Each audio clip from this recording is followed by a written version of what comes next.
Welcome back to the Sunday edition of Straight Facts, joined by a very special guest tonight, one of the best young up-and-coming journalists in the business. Fraser Fletcher is here. How are you, my friend? You all right? You well? Yes, very good, mate. Enjoying the weather as best you can. You know what we're like over here. We always moan when it's too hot, but enjoying the weather massively. Viewers, we've got lots to talk about today. Arsenal's bid for Grimaldo, £7 million has been reported. Does that end their pursuit of Lisandro Martinez? Does that now mean Man United will sign him and pick that up? We're going to delve into both those deals in detail with Mr. Fletcher. We're also going to take a look at the Raphinha to Chelsea situation. More reports this afternoon that Dembele is about to sign. It's on the cusp. And then what you hear is that, again, different reports from Spain. Will Barca drop or delay or cool their interest again on Raphinha? Does that open up the door for Chelsea to add to the brilliant Raheem Sterling that they've already signed? We're going to go through Ronaldo, De Jong, and a few other deals. Any questions you've got for Fraser, make sure you ping them in. As I say, Fraser's, I think, you've been everywhere. BBC and all sorts of places you've been working for. Is that right? Yeah, well, I've been at BBC for the last 4 years, mate. So I've literally just kind of stepped out. I'm still part of I still work there as a freelance every so often, hopefully, and keep my toes in there, mate. And I've done some writing for Breaking the Lines and stuff like that. So yeah, I've been around. I've been about. I've done I look 4, but I'm actually 31. So you're 31? No. I'm 31 years old, mate. Yeah. I was going to ask you to get a permission slip to come on. I was like, am I going to get in trouble here? Am I going to get in trouble? But fair enough, man. And so I've been following you for a bit on socials, and fantastic insight this summer into the transfer window. And I was saying to a few of the guys at Snack and behind the scenes at the Terrace that I think you're going to be one of those people over the next 2 or 3 years that really goes on to that next level in this game. And a lot of people are saying, damn, 31. Listen, that is some serious oil. Do you know what it is? I think it's you don't really get a lot of sun in Glasgow, do you? Skin looking young, doesn't wrinkle. Must be what it is. Yeah, that's it. I've got no sun damage on my skin because we just have rain and snow and cold wind. That's how you stay young. That's it. Absolutely. I wanted to start with one of the big talking points today. This has come out about Arsenal that they have reportedly made a €7 million bid for Alex Grimaldo. Talk to me about this deal, and are Arsenal likely to pull this off, in your opinion? Yes, in my opinion, straight up. To be honest, Alex Grimaldo is a player that is a very, very good footballer. Benfica love him, but £7 million for a player of his quality is extremely low value as well. It's someone that Arsenal want as well as. It's not instead of. We'll go into that, but mate, in a little bit, I think. And also with Tierney, listen, I'm a big fan of Kieran Tierney. I'm Scottish, right? So I'm going to be, not that I'm biased or anything, but he's, him, Robertson, Patterson, all the Scottish fullbacks I'm behind. But with Tierney's injury problems, they need someone else out there to help them out a little bit more. And that's what that would be for £7 million. You're getting a player that's played in Europe, a player that would be very keen on the Premier League, has spoken about the Premier League before, about how much he'd like to experience it and play in it. And there's nothing really in this deal that looks bumpy to me. It looks like it should be quite a straight cut thing. But like with all deals, you never know. But I don't see any way Arsenal don't end up with Grimaldo. Absolutely, and I think, I don't know too much about him. I've done the usual thing you do, research, watch some footage. He looks good. I've seen a few gooners online saying why so cheap, and essentially it appears that's just to do with the length of time remaining on his contract, the fact that he's obviously pushing for this move as well. So could be some really, really good business. But the question that I have for you in relation to this is, Arsenal fans for the majority of the summer, and only because they've really read this from sort of Arsenal-specific journalists, but the kind of talk has been that if the Lisandro Martinez is going to be their backup left back, they're now looking to go for Grimaldo. Does that end their pursuit of Lisandro Martinez, or is something else going on here? No. I mean, like I said, £7 million isn't a large outlay. It really isn't. His wages won't be too much either. So it's not the case at all. I don't think they're signing Lisandro Martinez as a left back. I don't think that's ever been the case for Arsenal. It's someone to add the depth in their centre defensive positions, someone to add the depth. Not only that, Lisandro Martinez has played a defensive midfielder role as well, quite good. He's competent on the ball. He's got good. He can play the ball out well, which is why Ten Hag always really liked him as well, and that versatility. So no, not at all. I don't think that's the case. I think the reason Arsenal might be might pull out of the Martinez deal was because simply Man United are actually in the driving seat of it rather than anything else. I don't think Grimaldo is connected in any way, but I can understand why people would put two and two together and say, well, he's played left back a few times. That's the cover gone. But Martinez is a centre back. Martinez is a centre back by trade, or a defensive mid, as well. So it's not for me one or the other. It's for me, if they could, in the best of both worlds, Arsenal would have both of those players in the door this summer. But I don't see it. It's interesting that you say that because, again, this is pure fan theory, me reading between the lines. Again, just doing research on players. Lisandro Martinez has rarely played as a left back, predominantly centre back, a little bit in that DM kind of position. I just didn't. Arsenal fans are talking about playing like I've never actually heard of this expression, but an inverted fullback. And then someone told me that basically means like a fullback that doesn't maraud forward so much. I was like, oh, so just a left back then. like, I don't know. For me, it just felt like an old fashioned way of saying just a left back. But still, I don't. There's something. And the football terrorist viewers will tell you, I've never really felt like Arsenal were after, because I don't get how you look to spend nearly 40 to 50 million on a backup left back and then go and find someone for 7 million. If they're a backup, you just go straight for the 7 million guy. Like, it doesn't make sense. So I still think they're in for him, like you've said. And I still think Arsenal, if they don't land him, may go elsewhere in the market and look for another centre back. What do you think the reasoning is, though, that they're looking for another centre back? Is it purely to strengthen the squad? Is it because there have been rumours of clubs like Juventus looking at the likes of Gabriel? Like, where do you think that this desire for another centre back comes from? Arsenal, Ben White, Gabriel. I mean, they're kind of two, aren't they? In there, Arsenal don't have much depth. It's really just a strengthening position and strengthening the squad. It was also the style of play.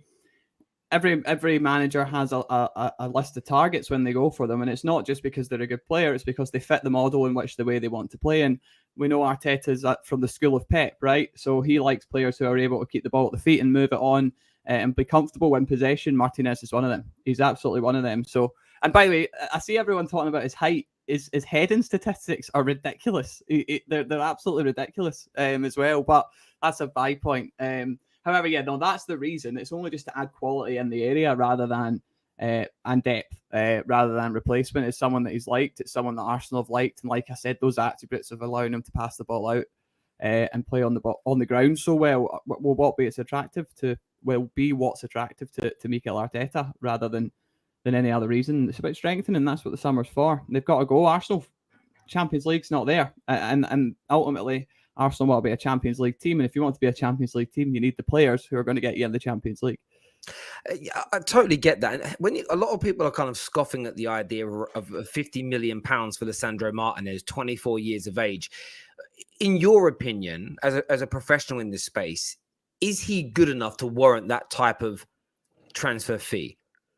It's weird, right? Because I started doing this, like I focus a lot on Scottish transfers as well, and the inflated prices when it comes to English football predominantly, especially from Premier League to Premier League clubs, or when it just involves tier 1 leagues, Spain, Germany, Italy, England. You know, it's a kind of a normal fee, £50 million. He's 24 years old. It will be a 5-year deal signed with Man United, or 4+1 as well. So it's an asset that they've got for that amount of time. He's someone that will have resale value potentially if he goes to Manchester United and gets better, which is quite likely. He's also someone that could leave the club for more than they pay for him as well. So for me, it's actually a good deal. It's a sensible deal, and it feels like a pretty normal deal. It's not really much of an inflated fee when you consider some of the prices paid for some deals out there at the moment. Look at Calvin Phillips. Calvin Phillips has just signed for Manchester City for such a high price tag, and the understanding is he'll play, but he's not their first choice, is it? They've got a certain guy called Rodri sitting in that position that he's not going to get in front of. So, you know, it's pretty normal, to be fair, and I think it's good business. Do you know, I think what's happened with Lisandro is this. I don't think too many people were aware of who he was before this summer.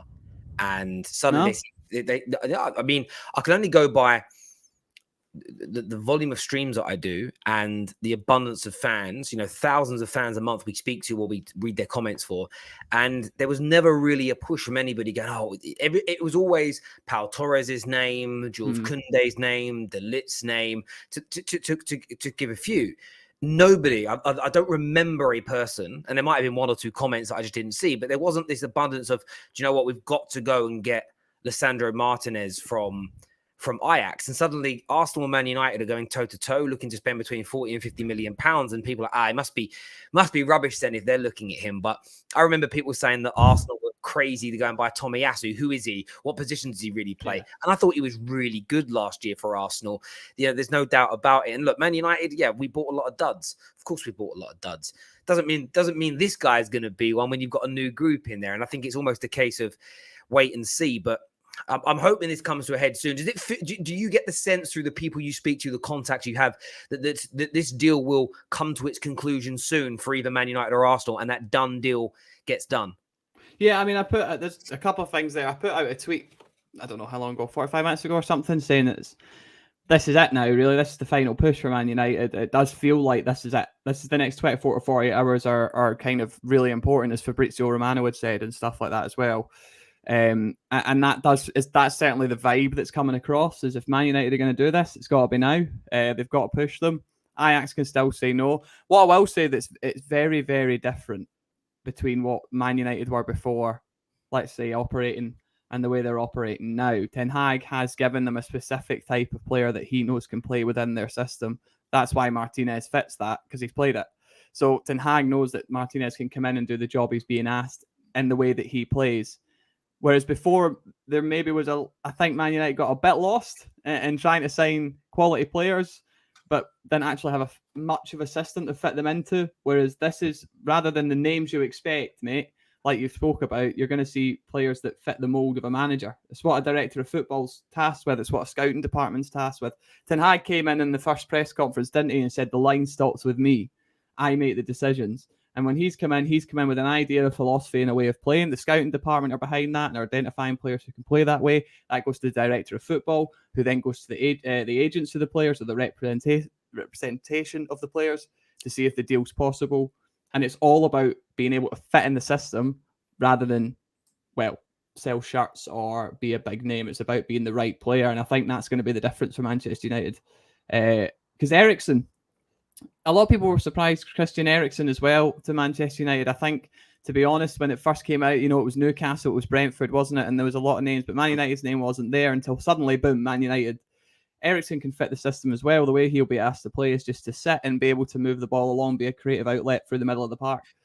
And that's what he wants. It's an interesting, you bring up Eriksen, actually. One of our members here says, Terry, please, what's going on with Eriksen? I mean, again, there's a lot of panic in the Man United quarters. Why has the medical not happened? Why hasn't he held the shirt yet? I mean, is there any word on the ground in the journalistic world that this deal could fall through for Man United? No, I mean, the deal's agreed. I mean, that's been the way it's been for a while. I mean, what I will say is there's not as much panic in the journalistic world or people within the game as there is with fans. And I know, and I get that. People want to see the player holding the shirt. They want to see, Christian Eriksen with a Man United shirt at Old Trafford, don't they? I think one of the things people forgetting is Christian Eriksen took a longer break. I think after the last year, if anyone deserved a bit of a holiday, it was that geezer. So fair play to him as well. And a deal's been agreed between player and club.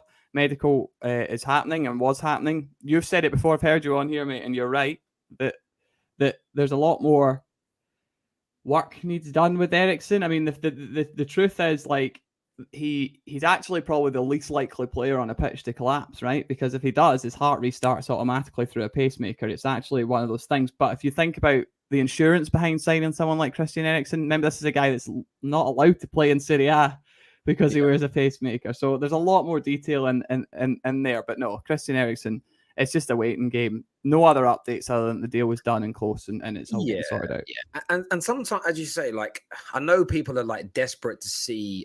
When Gabriel Jesus was signed by Arsenal, it was that big, the Wednesday/Thursday where they got Fabio Vieira and they got the here we go. And then there was the next day, it was wow, we're so close to Gabriel Jesus. And then a number of Brazilian outlets and a couple in Europe were like, it's done. It's all been agreed and signed off. And we did a video on a Saturday morning saying, based on those stories, it wasn't us saying we knew anything. It was on those stories.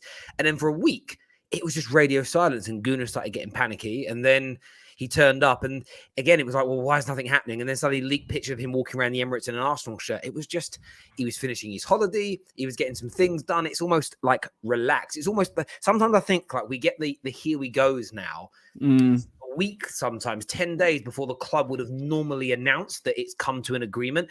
And then you have this in-between period where the club's working on other deals, commercialities, insurance, all sorts of things they want to do before they actually, push any players out. And new kits are a big thing. Like, there was never going to be a new signing at Man United or Chelsea before they did their new kit launch, because all of that plays such an important part now. And as I spoke to a friend of mine who actually works for Lloyd's of London in insurance, and he said the complexities of insuring a player like Eriksen is huge, because of course insurance companies are going to charge a massive premium, right? And there's so much underwriting and then conditions and things that they have to do to get that signed off every single step of the way. So those will be the holdups. And I mean, I was told yesterday that the medicals already started, but as we know, medicals can be done in multiple stages and at different times. And what was reported the first day they said we've got to come to the agreement is that it's very unlikely that he was going to meet us until after we were in Melbourne. We haven't even left Bangkok yet. So from the original report, it's where it kind of should be, if that makes sense. But fans, I get the impatient nature, but there's nothing wrong with the Christian Eriksen deal at all. Just to let you like behind the deal a little bit, Celtic is a good example of this. They signed a guy called Jota from Benfica, right? And he was there on loan last season, and the fans really wanted him, and they fell in love with him, etc., etc., etc. Deal was agreed verbally ages ago, and the problem is that comes out verbal agreement. I mean, it literally, it could have. I think it was 3.5 weeks before he'd actually even come in the door and signed. And there's this, well, they've all got it wrong. Where on earth is he? What's happening? And actually, what took the time was you've got the player agreeing with the club, the club agreeing with club signing with player signing officially with club. Then you've got the lawyers who have to come in, because all these players also have individual image rights that all need to be sorted out alongside that. Then you've got the medical side of things. Then you've got insurances, which can be added. So it does take time. And like you said, you're right. Eriksen's still not met with, up with them, and he's still off chilling out. I think the guy deserves a little bit of a break, to be honest. So, yeah. That's exactly what it's going to come down to and what it's going to be, and that there isn't any stress around that. And I know we are going to move on and talk a bit more about Chelsea and more about Arsenal and the other top 6 clubs a little later on in the show. Viewers, please make sure you're smashing that like button for us right now. If you hit 1,000 likes while we're live, I will gift 10 free memberships to you, Football Terrace memberships. So hit that like button. Let's get it past 1,000. That would be absolutely amazing. What is your Terry? You're a mansplainer, if I've ever heard one. You can't mansplain to another man. I mean, if you believe in that expression, then it's man to woman. You can't mansplain to another man. That's the point. I'm offended. How dare you? Sorry. Yes, I didn't actually check your gender. I'm sorry. No, I mean, I don't know. I should have asked. But yeah, I mean, it's one of them. I saw someone a minute ago saying Terry likes to project onto Arsenal. Here it is. But he's unable to share his disappointments about Man United. I did a video ranting about 3 hours ago about the Ronaldo situation. So again, go watch my content before you comment, Terry Tibbs, because you're in the mud there, my friend.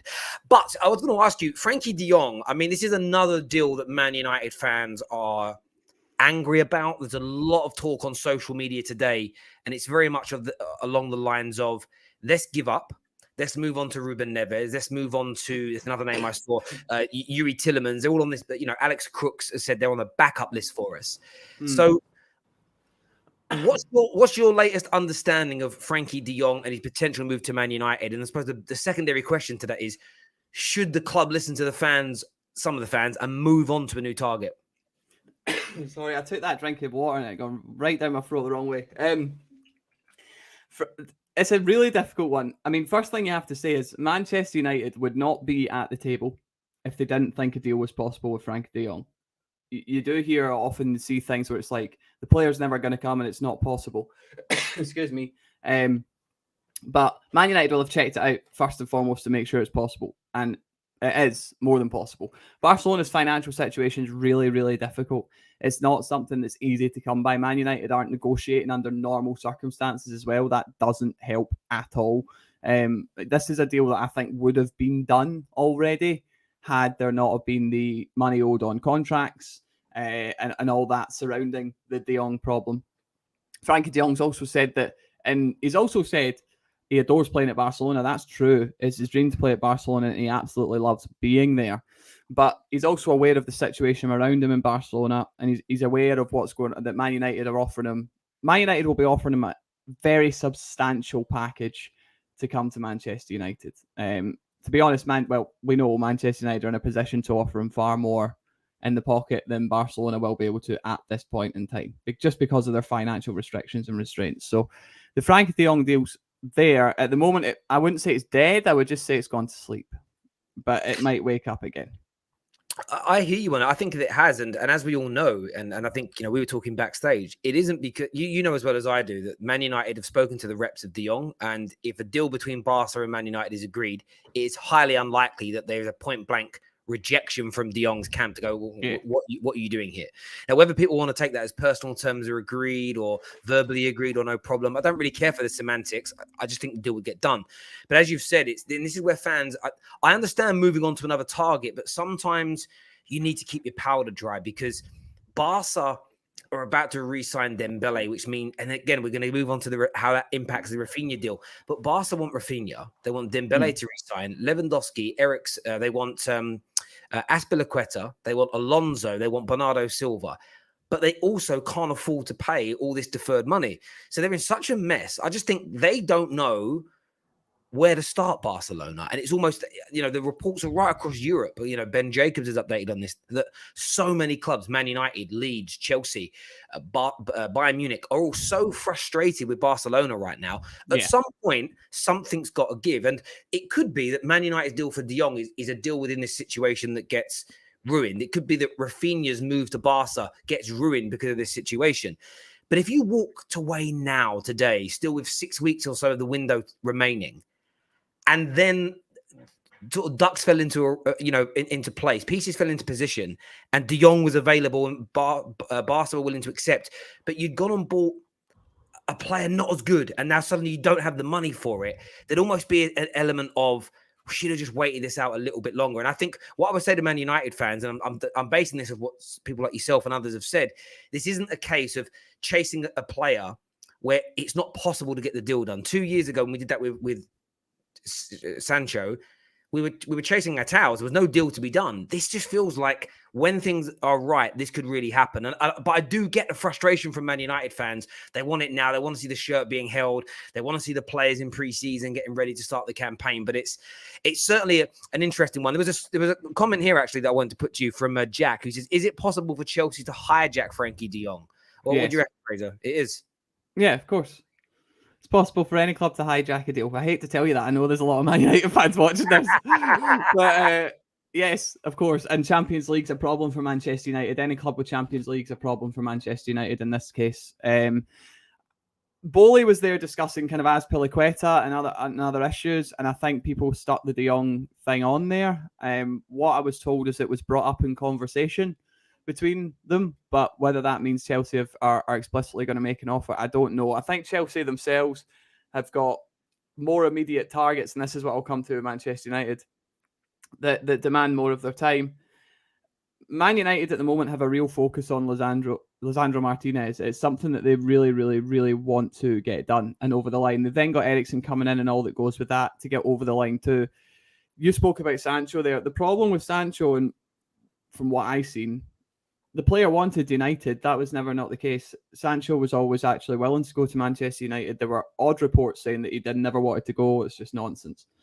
The problem is Man United spent so long chasing it, as you spoke about, mate, that by the time they realised it wasn't happening, they didn't have much time left in the window. So Man United have to prioritise correctly. You've got multiple targets on the go at a time, but you don't want to leave yourself in a position where you go for a central midfielder. Such a pivotal position. I think it's a position that's fair to say has been maybe most criticised Man United fans. I know you might talk about centre-backs and other positions, but that centre midfield misses someone like Frenkie de Jong in the middle who's able to go box to box and help, create as well as work hard like he can. So Man United don't want to be in a position where they're dealing with Barcelona here. From my understanding, Man United have gone, this is what we're willing to go to, and that's it. We'll leave you with it, and that's it. So Barcelona are a difficult proposition. As for Laporta, this is the man that said Messi wasn't going to leave. So I think there's nothing here, but I think Man United might be doing the right thing here. Almost, we've made this offer; it's there for you to accept or whatever. And it could just become, again, but then go focus on those other deals. You know, bring Lisandro in. Maybe then you move on to an attacker, you know, an Anthony or somebody like that.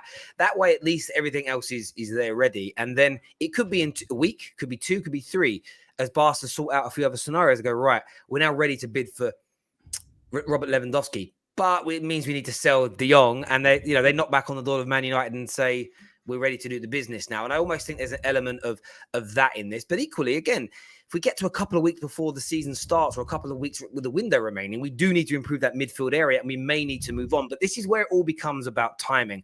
And I know fans want all these deals done before pre-season to look as good as possible. But that isn't always possible. And I always hear Gary Neville say this. He says the best teams get their business done early. I'm like, but I remember Man United signing players like Dwight York in 1999 in the 11th hour. Dimitar Berbatov, the 11th hour. Not all of that business, and they stand out as 2 very famous ones because they did brilliantly. But Cristiano Ronaldo last year. Well, yeah. I mean, that was towards the end of the window, wasn't it? But I think if we go back and look at Man United when we were good, Fergie signed lots of players. Do you get what I mean? So, because if you give examples of now, they go, yeah, but we're failing. Like it's a fallacy that the best run clubs do all their business early. It's not true. There are always deals. Look how long it took Liverpool to get Thiago done a couple of summers ago. Brilliant business, 25 million, but it took them weeks to negotiate that down. And I think that Man United fans have just got to remain a little bit more patient. But I do understand completely the PTSD because we've been let down so many times by Woodward and by Matt Judge. That's what they think is going to happen. They think we're going to start the season. You might have Martinez. You might have Eriksen. We've got Malacia, but then that'll be it. It'll be McFred running that middle again. And they're worried. They are, and I get why Man United. Can I just ask from a supporter point of view, who comes out for De Jong? Oh, it depends on what formation we play. If we stuck to like the predominant formation of the last few years, the 4-2-3-1, I think Fred would be taken out. I would prefer McTominay out. Sorry, I know he's a Scot, but I think it will be Fred and McTominay if De Jong was the only signing. But I think we're going to play a 4-3-3. So I think you're going to have a situation of De Jong in the center of the 3. Bruno will play them predominantly on the right-hand side of the 3. And then I think there'll be an element of rotation and a position up for grabs between Fred, De Jong and Christian Eriksen. I think that's what it would be if we landed De Jong. That's the feeling I get. But having said that, he could play something completely different and we'll go, oh, bloody hell. Who knew? Because he might also go free at the back. There is a feeling amongst United fans that he could go free at the back just for a year. Because a lot of teams have done it well for a year. Antonio Conte, often, his first year at Chelsea, he did it. Look, Thomas Tuchel for 18 months did it. And then wants to evolve to a back 4. Maybe to get the best out of Maguire for a year. Maybe in a year's time, we look to sell him on. It might be the best thing to do to stick him in a 3, where in a 3 for England and a 3 for Leicester, Maguire was really good. So let's see it's going to be intriguing to see what he does. But yeah, for me, the quicker I quite like Fred. I'm quite excited to see Fred a little bit further up the pitch with a proper system and a proper coach.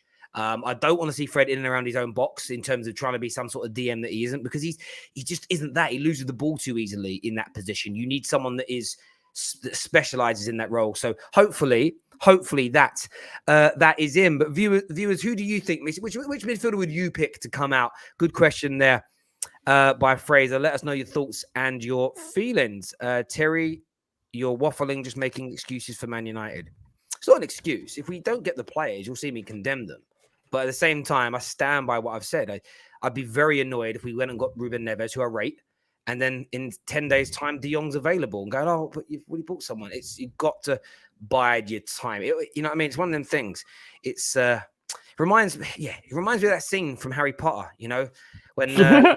Well, because Harry Potter asked, I can't remember her name now in the movies, but he asked her to the prom and she was like, oh, I've already said I'm going to go with somebody else. And she was gutted because she really wanted to go with him. She should have waited a bit longer. I said no, but she didn't. You don't want to do that. That led to heartbreak because I think Diggory died in that movie as well. But anyway, I digress massively talking about Harry Potter. I want to speak, we're going to come back to Arsenal a little bit later in the show, people, but I wanted to ask you about Chelsea's situation here because the reports this evening are Dembele will sign, or is very close to signing, this new deal with Barcelona. And then what a lot of the press in Spain are now saying is that will then trigger them to, some are saying they'll walk away from Raphinha. Some will say that will then make them stall the Raphinha deal. Yeah. And maybe they're going to stall the deal and then look at the other, the Bernardo Silvas, the Lewandowskis, the defenders first. What do you think this does to Raphinha? Do you think this gives Chelsea a big advantage? Do you think Chelsea will then come back in and push for him? What do you think is going to go on with this scenario? Well, I think the pause or stall line is more correct than the stop altogether. It just allows them to have an option there. Raphinha's still liked by Barcelona, and he's also that for him would be, he would love that. Raphinha, you know, he's spoken quite openly about that in multiple magazines, especially to South American journalists, that he would adore that to happen. Again, we've repeated it, Jerry, mate, but it's the Barcelona financial situation is a constant issue. They have to juggle things correctly. They have to get rid before they can get in, kind of thing. What you would see is Frenkie de Jong move and Raphinha come in straight away. Just to let you know, if that happened, that would be 100% goal. That's no doubt about that for me. I feel Raphinha is more likely to Barcelona than Lewandowski is in a lot of ways, only simply because it's more of a doable deal at this point in time in terms of wages.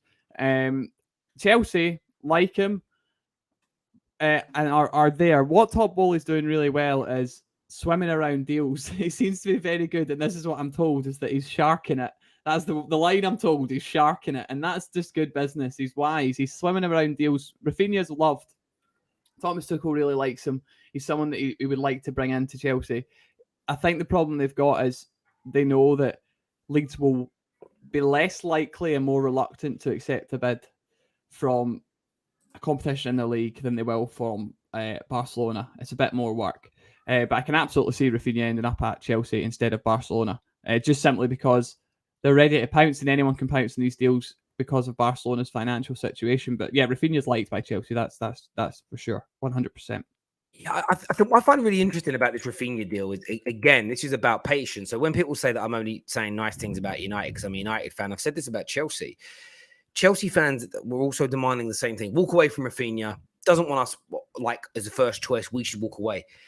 But there's no guarantees Barca are going to have the money to pull this deal off. Now, they might do it. But even when there's been like those breaking moments where we've all sat there on social and, oh, look, they've raised the money, they've increased the bid. Within an hour, it's, yeah, they've increased the bid, but they don't want to start paying for it for a year.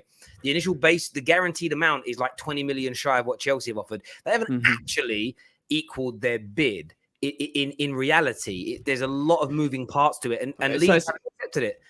It's also a more structured bid in terms of Chelsea will give you the money. Barcelona's bid's more if that happens and when that happens we'll pay this, which is not what Leeds need.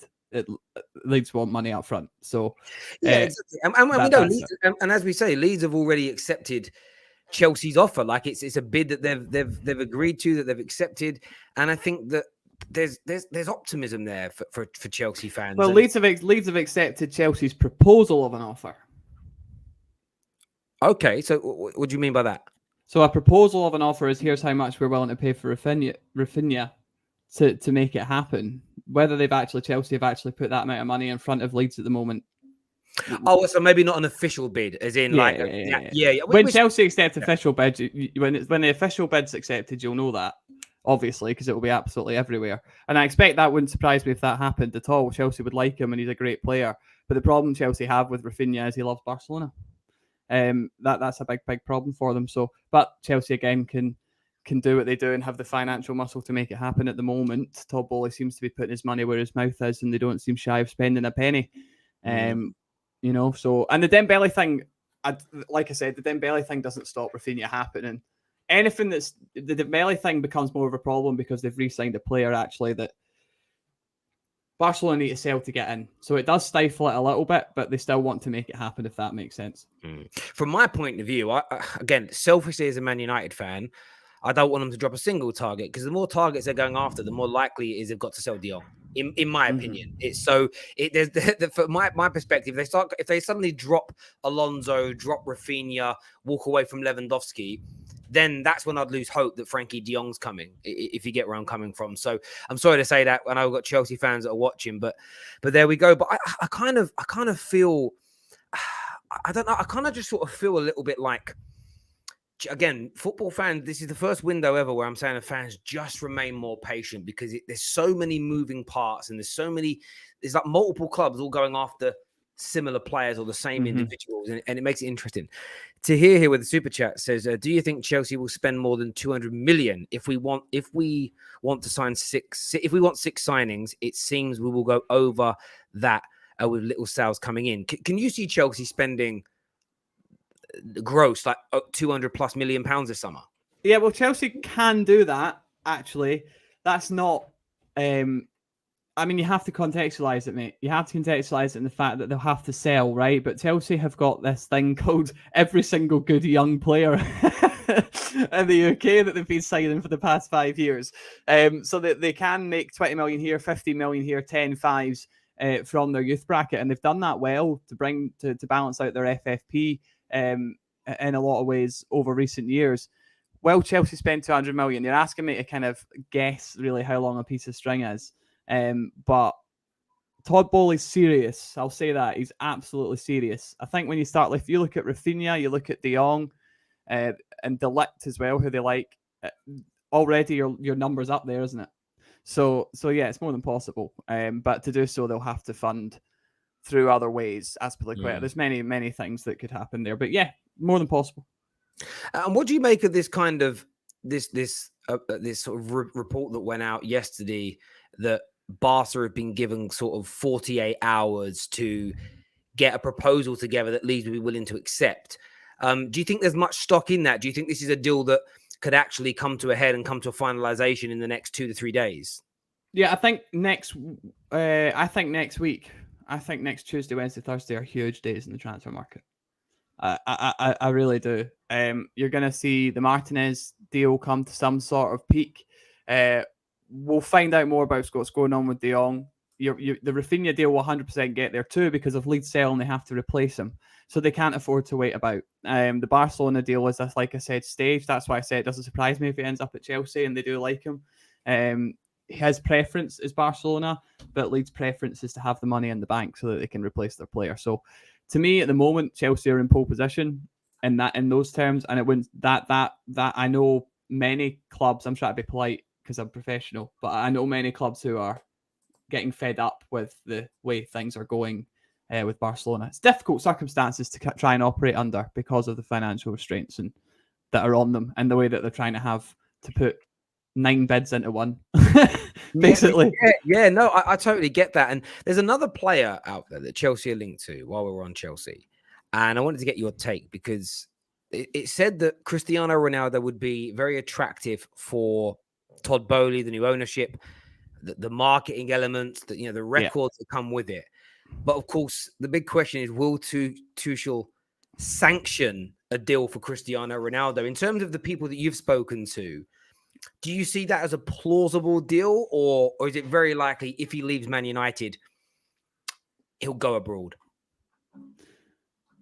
The Ronaldo thing's really interesting. So Cristiano Ronaldo does not want to play in the Europa League. That's a major problem for him. Not as a man, as a brand. Cristiano Ronaldo is a brand. People need to realize that, and that he feels like that would damage it significantly. I think that's kind of well known now. Todd Bowley has met with Ronaldo's representatives, has met with Mendes and spoken to him. Mendes is working really, really hard. Ronaldo does have stuff going on personally in the background as well. That is true. But he does also want to leave the club. If Ronaldo arrives at Chelsea, it won't be Tuchel's choice. It would be a choice of the club in terms of merchandising, in terms of sales, in terms of profile. And I don't think any manager on the planet at this point would mind having someone like Cristiano Ronaldo in their starting lineup, to be quite perfectly honest. If you gave them, I mean, how many goals they scored for Man United last year, mate? You'll know. Was it 18 in the league? 18 league goals. So you're guaranteed 18 league goals, right? And Chelsea had a problem last year with a striker who turned up who wouldn't put the ball in the back of the net. So one that will be a very attractive prospect to Thomas Tuchel. So yeah, no, listen, that's more than realistic. Man United's Man United's continuous position in what we're being told from Manchester United is Cristiano Ronaldo is absolutely not for sale. and will do the remainder of his contract as a Manchester United player. That is the continuous position. What I can tell you is what I know is that there's an inner panic at Manchester United because Ronaldo has power, and when Ronaldo wants to do something, he will. That's kind of the way it works. But the problem Ronaldo's got is what he costs and whether clubs are willing to do that, because signing a Ronaldo, you negate a lot of other signings that you might want to get. It's such a big fee in terms of what your wage budget becomes and how that affects, again, FFP and things like that. So, yeah, it's a catch-22 for some clubs. You get Ronaldo, you get 20 goals a season, but you might not get, if it's Chelsea, well, we might not be able to get Raphinha, for example, because of how much this is going to cost to get this over the line. So it's what Thomas Tuchel would prioritise. I know if it's Tuchel, Raphinha arrives and Ronaldo doesn't. If it's a board and Tuchel agreeing, Ronaldo arrives along with whatever they manage to try and work out. Yeah, I feel like with Ronaldo, unless a big Champions League club comes in now, I feel like this is a deal that could be like the last week of the window. It feels like a last week of the window job, and almost an element of, if no one comes in to offer Ronaldo anything that he wants, then he's in a position where he's got to stay. Like, he's got to get paid. Maybe the thought and the feeling around the change, but maybe 2 or 3 games in the season before the window shuts could give him a sense of, actually, I know I'm in the Europa League, but I get a feeling, in a sense, this could actually work. Equally, we could start slowly, and he's like, "Yeah, you don't mean it. Get me out of here now." So again, I've said this the whole time with it as well. Like, I had a bit of a rant earlier because I'm annoyed of reading that Eriksen's in the dark and they don't really know what's going on. And as you said, there's that inner panic coming through him. What I'm worried about is the club starting the summer well, being diligent, doing some good business, trying to break away from what went wrong in the past, but then having a speed bump hit them and brain farting and just like distracting and messing the summer up, causing problems for the new manager. That's my worry, that him and his team get kind of let down at the first hurdle and a problem is created. It's almost, yes, they're saying he's not for sale, but you've got to take hold of this scenario. You've got to, I know Ronaldo is powerful. I know who he is, but Man United have got to be bigger than that. And I know you can't compare it to leaving Ndombele and Harry Winks at home and not taking them on tour, but there's an element of, you need the club to stand up and be strong. We would have done 10 years ago. 10 years ago, any player tried doing this, Fergie would have stopped it. We need the club to stop it now, or at the very least, get it to a situation where it's being handled amicably. The fact that I've read, I will not go on record and say 100% he's gone AWOL and he doesn't care, because if sad news comes out tomorrow of the passing of his mother, as an example, you're going to look like an absolute idiot when you don't know what's going on. But historically, in the last 10 years, when players are doing what Ronaldo's done, they don't come back. We've had 2 or 3 players do this and they just don't come back. And it's got that feeling about it. And United just need to make sure they grab this ball by the horn. But equally, like you've said, I just don't think he's right for Chelsea. You're going to get 1 year out of him and then have to move on again. However, if Chelsea don't have a primary number 9 that they look at as for the next 4 or 5 years, it's available this summer, for 1 year, it's not about it. It'll score you goals, if you get where I'm coming from. So I think it really depends on how their window goes. If they end up landing Raphinha and they've got Sterling and they bring in, a bit more creativity behind them, they might think we've got enough goals and creativity here. But Chelsea could get to the first game or 2 of the season and be like, we need a little bit more. We know we can get Ronaldo for like 10, 12 million. Let's just go and get it done. So I think it's one of those deals, personally, that I think is going to go on a bit longer. I don't think it's going to be resolved. And even if they say it's resolved, he's going to stay. I wouldn't be surprised to see it rear its head again. I really wouldn't be. Well, someone made a good point. That I was talking to someone who's actually really in the know at United, and they were saying, not at United, really in the know of what's happening at United, I should specify. Yeah. They were saying if Ronaldo stays, it's a really good merchandising opportunity. Again, it's like the Wolf of Wall Street of I'm not effing leaving, and there you go. Your shirt sales ramp up again. Ronaldo can become the hero that stayed behind, that will drag Man United back into the Champions League. That kind of stuff. It's also, all these things in World Cup year. So there is that kind of fairy tale story. But yeah, I again better specify that we do know there are things going on for in Ronaldo's life that we don't know about. That's very clear. But again, it is.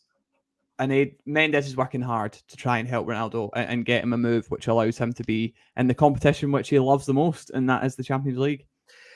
Yeah, I've said it all along. The talk of the transfer market and everything else, it's very smart what he's done as well, because he hasn't mentioned the public stance is he wants to go because he's not happy with the transfer business.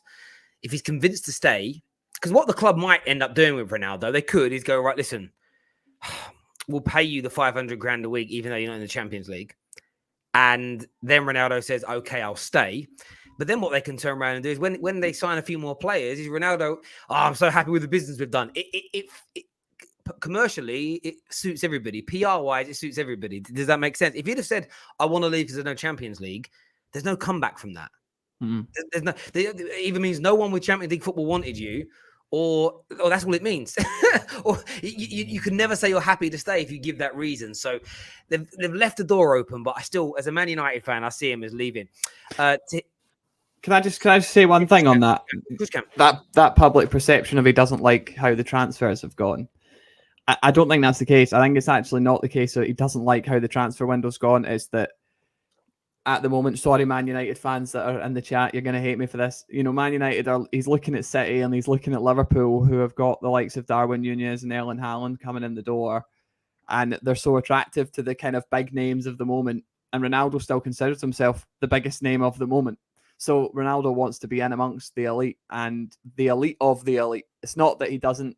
Ronaldo wants Man United better and better players with him. If Man United sign Fernandes, De Jong, Eriksen, Malacia, Ronaldo would be happy with that. It's more that he wants to be the elite with the elite, you know, and Ronaldo doesn't feel like he should not be in that discussion or in that group. It's not as if it's not that he's not happy with what Man United are doing in terms of transfers. Because Man United, in fairness to them, I'll defend them a little bit. They're working blooming hard. Yeah, I mean, look, for our position, the space that we're in, I think we're doing well. Like, if we were title contenders and this is what we've done, I'd be like, come on, let's land something, let's get it over the line. But we're not, and I think it's understanding where you are. Another club that's like vying to get back to the peak of their powers is Arsenal. I know we've touched on them at the beginning with Grimaldo. What's the latest with them in terms of midfield? Because in the last few days, again, they've been linked to different midfielders away from Youri Tielemans, which was a deal that they seemingly had tied up and done sort of 3 to 4 weeks ago. What are they looking to do, in your opinion, in the midfield area, Arsenal? How are they going to strengthen it over the next few weeks? Well, Youri Tielemans is someone that's adored by the club. I know you said away from him, but it's hard to talk about Arsenal and their transfer activity without Youri Tielemans. He's someone that's absolutely adored by the club, and it's someone that I expect to end up in an Arsenal shirt. If I'm being honest, I don't see that not happening. And it's someone that would be pinnacle to the centre of their midfield. Arsenal have obviously got some issues in midfield as well, you know, in terms of depth and numbers, and it's more the kind of deep lying position. And like, I think, his name's gone right out of my head. They've literally just sold the boy, haven't they? So it's been a long day. Who sold something? Sorry? So Arsenal, they want a new deep line midfielder, basically, is what I'm trying to say, alongside Tielemans. It's been a long day. Someone who's able to protect the ball and move it on a bit more. And alongside Tielemans will be what I expect Arsenal to do in this window too. So a couple more midfielders you think could kind of come in and improve that team. Yeah. Well, again, I mean, listen, no one knows what's going on with Thomas Partey at the moment, but that could throw another spanner in the works, as it were, in relation to sort of needing to move things forward. So we'll see what happens there. But as I said, on nearly every stream where it kind of comes up, I see people in the comments mentioning it. It's like, I'm not going to speculate because we don't know. Equally, it's illegal to right now, or at the very least morally wrong. So it shouldn't be done. But yeah, I mean, I can't see why they wouldn't go and get Tielemans. It doesn't make Sorry, it was Lucas Torreira I was talking about. Oh, Lucas Torreira. Yeah, sorry. I actually forget that. I mean, he's been on loan for a couple of seasons now, and you forget he's actually back at Arsenal as a player. But no, he's going to go out the door. That's what I'm trying to say. N'Golo Kante, as far as I'm concerned, it's not happening. No, I read that today, and I'm like, no way is Kante going to Arsenal. No, I checked it out and got one of the things I got back to me was someone laughed. So I don't see that happening. If it does happen, then wow. But no, for me, N'Golo Kante doesn't go to Arsenal. No, I doubt it. I think it's just absolutely zero chance of that happening whatsoever. But one of Arsenal's targets is at Man City. You know what I'm talking about? Oh, Zinchenko. So yeah, obviously Zinchenko, but that's Zinchenko's such a good utility player. Zinchenko can play absolutely anywhere on the pitch. Funnily enough, I think Zinchenko, this is my opinion, is one of the most underrated players in world football. I think he's unbelievable, but as does Pep Guardiola. So that's a problem for Arsenal. But Zinchenko's absolutely a player they admire. But Zinchenko, we'll be talking about Zinchenko in 13, 14, 15 years like we do about James Milner. How's he still going? How's he still doing it in all these positions? He's just a good utility player. And that's the problem that Arsenal have, is that Man City do love him as well. But no, it'll be two. But Calvin Phillips was a player that Mikel Arteta really liked and Arsenal really liked. But as soon as Manchester City entered the race, there was absolutely no chance that they were getting him. Yeah, I mean, Man United were loosely linked to him at the start of the summer, and that got shut down pretty quick. Where it was like, my family are from Leeds; they live in Leeds. There's no way I can join Man United, and it's funny, really, because obviously there's a rivalry between the cities, but Leeds fans don't care about Man City. It's a bit like with Everton and Man City. Like Everton and Man City don't have the same kind of rivalry that Man United and Liverpool do, even though the rivalry stem from the cities having problems. But yeah, Phillips will do well at City. To be fair, they do. I mean, they've done some good business. City. I mean, there was talk today of them bringing in another centre back as and when Nathan Ake leaves. I mean, they ain't messing around City this summer, are they? They look more serious now than ever. Gvardiol at Leipzig is someone that they really, really like, but they're not keen to sell. But again, in the current climate, is when Manchester City come calling, it doesn't really kind of stop you. When a Man City, Liverpool, Barcelona, Real Madrid come calling, Champions League pedigree teams that are winning things, it's quite difficult to keep hold of your players. So what I would probably expect is for that to happen at some point. If Manchester City go for it, he'll be a Manchester City player. Yeah, I hear you on that. Why would you not want to be there? It's unbelievable. There's a lot of talk as well in the chat. People saying, can you ask about Jude Bellingham? A lot of Liverpool fans think they're getting Jude Bellingham this summer. What's your thoughts on that, Fraser? Jude Bellingham to Liverpool this summer. Liverpool have broken their transfer model once. It cited Darwin Núñez. Jude Bellingham to Liverpool, it feels like destiny in a lot of ways. It's almost like every year he's becoming a bit like the Sancho was for Manchester United, and maybe eventually he'll pop up there. It's someone that Jurgen Klopp adores and would love. At this point in time, there's no talks between Liverpool and Dortmund over Jude Bellingham. That's not something that's happening. Like you said, though, a wee while to go in the window. Could be a last day of the thing, but I know Jurgen Klopp adores him. And I was at Ibrox watching Rangers v Borussia Dortmund, and it was the first time I'd seen Jude Bellingham live. And the guy is just. I know you guys will watch England and probably go England games and watch a lot more of him than I have, but he's head and shoulders above everyone else on the pitch. Jude Bellingham's going to be £100 million player, and Liverpool have already spent, what was it, 70 on Núñez, so it's not likely to happen this summer unless they sell someone and break their model once again. But Liverpool don't seem to want to do that, even though Klopp absolutely adores him. So at this moment in time, no. Yeah, I hear you on that. I kind of feel a little bit like the only way they would do it this summer is if something similar with Luis Diaz happened. So if out of nowhere another club, and I don't know who that would be this summer because I don't think he's got the money, went to Dortmund and made an unbelievable offer for Jude Bellingham and it was being considered, then maybe Liverpool will be like, right, maybe we're going to have to do something now because he's a long-term target. We could miss out on him. Of course, we know they wanted Tielemans, and they like everybody else lost out on him, and it becomes one of those things. But yeah, I don't see it happening this summer. If I was advising Jude Bellingham, I would say, honestly, don't do the move now. Stay where you are. Get your game down. Become even better. Less pressure. You haven't got the British media on you. As soon as he comes back to England, like you know what it's like over here. The vultures will be out from the gutter press anyway. Not the nice places like the BBC where you work. But do you know what I mean? People will be out for him. They'll be gunning for him. And I just think that I'm talking here as an England fan. I just want you to stay abroad. In fairness, it's something I would advocate. If my children are actually good enough to play professional football, I want them all to come up through academies of foreign clubs. I don't want them coming through in England. I'd rather them learn the continental game. Something about it I prefer, if that makes sense. And I feel like we've become better at that in the UK now. Like technically we have better footballers coming through.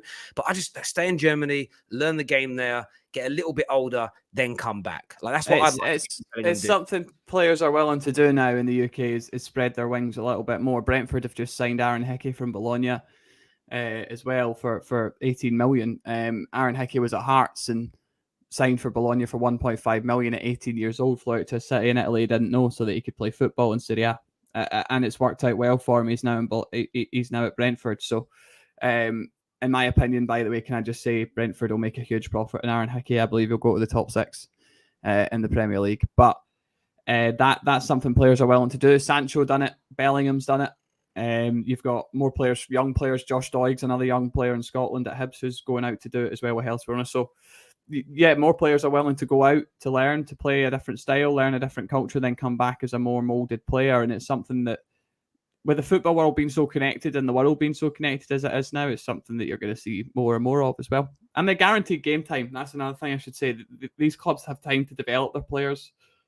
You know, they give them more opportunities. And I think that's something that feeds in. Bayern Munich, sorry to use Aaron Hickey as another example, but Bayern Munich wanted Aaron Hickey from Hearts. They were trying to buy him and he rejected them and chose Bologna simply because he knew he was going to play football. So that's part of the reason why you see more people doing that. Jude Bellingham will end up in England at some point. It's just more when than if. Yeah, absolutely. Some breaking news here, people, from Gerard Romero, who has just tweeted and is claiming, and I read his tweet out here, that Leeds United and FC Barcelona have everything completed for the transfer of Raphinha. So we'll see. I mean, again, like we were alluding to earlier, they get everything in place for him.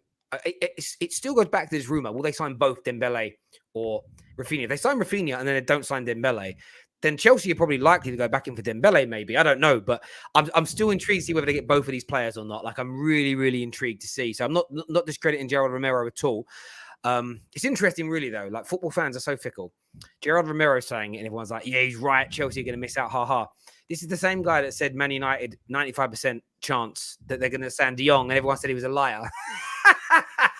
I love football fans. They are the if Barcelona, I'll say this: if Barcelona have got a package in place that allows Leeds to get the money to replace Raphinha or a good deal up front, then he'll go. And I think most people believe that. It's just then whether or not they sign Dembele as well. And it's almost like they've got both deals in place. Well, they've got Dembele in place for if they can't get an agreement with Leeds, and then they can just re-sign them. But that's how it feels to me. But as I said, if you read the reports from the people in the know, I've read about 15 different variations of that truth. Like, it's so convoluted. But I think that's because Barca are just telling everybody anything and everything. Does that mean like the way Laporte speaks? And then the way Barca-based press are talking, it's like, I'm really confused. You know, listen, from what I can tell you on Dembele is, like the problem you've got as well is lots of people put out a lot of stuff, and lots of people put out stuff that's not true, and then it gets retweeted, etc., etc., etc. So that's why the waters get muddied, obviously. What I'll say about Dembele is he loves Xavi, loves playing there, and wants to stay, and was in talks to do so. So if the option is there, for him to do that, he's going to do that 100%. But yeah, as far as I know with Raphinha, the offer was there and Leeds were trying to get a suitable offer in for Leeds to accept. So we'll wait and see. There we go. If I get any more, I'll tweet it. Thank you. Spencer Hall, thank you for becoming an Academy member of the Football Terrace. Chike, his thoughts on Djokovic winning Wimbledon a 7th time. Of course, congratulations to him, number 21. So one behind Rafael Nadal. I felt a bit for Nick. I wanted Nick Kyrgios to win. I like Nick Kyrgios. I actually like the way he speaks and the way he is. I actually find it refreshing, especially for a sport that's so stuck up. I feel like Nick Kyrgios is a really, really good tennis player. Obviously, he's in the Wimbledon final. State the obvious, Fraser. But I mean, as in elite, and I think he's up there, but he talked himself out of a victory. I feel like he talks himself out of a victory. He gets wound up and starts arguing, and I think Djokovic didn't move, didn't change. You know, he's elite, he's unbelievable at what he does. He's one of the best sportsmen in the world. I think Nick Kyrgios needed to be a footballer. Nick Kyrgios. What I mean by that is he has so much talent.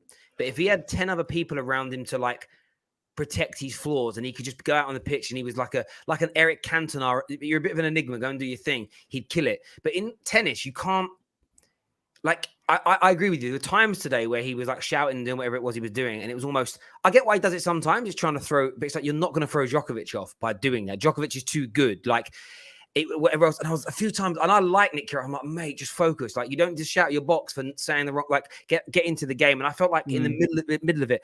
But equally, that's him. And I think, but the reason I mentioned the football thing is this: if you took that away from him, I don't think he'd be as good as he is. But because you're in a singular sport where it's all on you, you can't afford to have those moments at championship stages where you're not quite on it. Where for a footballer, you could have a 10-minute period in a game where you're a bit out of sorts, but your teammates can kind of carry you for a moment, and then you can just be the guy to shine again.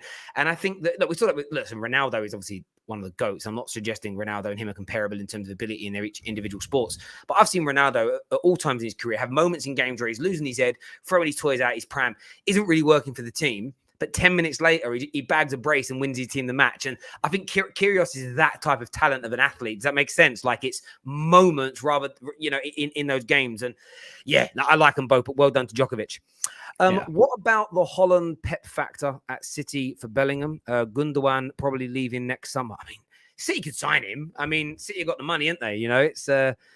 It's not beyond the realms of possibility that would happen. I mean, listen, Jude Bellingham's an elite football player and will go to an elite club. He's at one in Dortmund, but yeah, I mean, Manchester City can absolutely sign Jude Bellingham. I mean, the problem is you're looking ahead to another transfer window we're not even through this one. But what I will say is Jurgen Klopp loves him. It would be my suspicion that he's got a contract until 2025 at the moment. So therefore, you've got a 3-year deal to try and pay off as well. I think you're more likely to see Jude Bellingham move next summer rather than this because of that. I don't think it'll be a January deal. And Liverpool, for me, are the favourites to go and get him. But like you said, Nate, if Man City want to sign someone in the day and age we live in, they might just do that. And hey, you never know, Newcastle might slip into the European places and suddenly go, do you know what? We'll go buy Jude Bellingham. You never know. So yeah, I mean, anything can happen. Listen, Man United might have a brilliant season, getting back in the top 4. No, I'm joking. I'm wishful thinking now. But Tottenham, I think you should watch out for. Tottenham worry me. Like I've been talking about brilliant window. Yeah. No shadow of a doubt. No shadow of a doubt. I mean, I think that they've also got. I think if you take away multiple competitions, take away Europe, take away cups, just on league managers, I think they've got the second best league manager in the Prem. Wow. So if you look at Conte's record, Pep. Right. Pep number 1. Like, Jurgen Klopp has won 3 league titles, I think, in his career. Like, he's very, very good. I think Antonio Conte, just his record as a league manager, he's better. He's won more. Like, and I know Liverpool fans disagree, but Liverpool are the best English team ever in Europe. Why? Because you've won the most European Cups. Like, you that same logic runs through to managers. Like, in my opinion, Jurgen Klopp is a better overall manager because you've got to factor in everything. But the reason I distinguish the league element is I don't think they'll do much in the cups. I just don't. But I think they could be so dangerous in the league this year because that's just where Antonio Conte is in his element. As soon as they signed him in the November, I was like, top 4 is done. Now, it weren't as easy as I thought it was going to be for them, but that was without any of his own players. And in fairness, once they signed Kulusevski and Bentancur, it took a few games and then bang, they were pretty much flawless for the remainder of that season. So yeah, they're going to be very, very dangerous next year. No doubt about it. No doubt about it at all. But there we go. Klopp is a better overall manager, but I'd say I was distinguishing just in terms of their league careers, in just league managers. Conte is better. Like, his league record is phenomenally good. But yeah, overall, when you run all the competitions through it, there's no doubt about it at all. What's this here? Michael Schumacher, Michael Jordan, Michael Phelps, GOATs in their fields. Name your son, Michael. Yeah, okay. Fair enough. But listen, Fraser, thank you very, very much for coming on the show this evening. I really do appreciate it, mate, and giving us your insight. Definitely got to do it again. Viewers, before you leave, make sure like buttons are being smashed. Make sure you are subscribing. But until next time, everybody, take care. Goodbye. God bless. And we'll see you.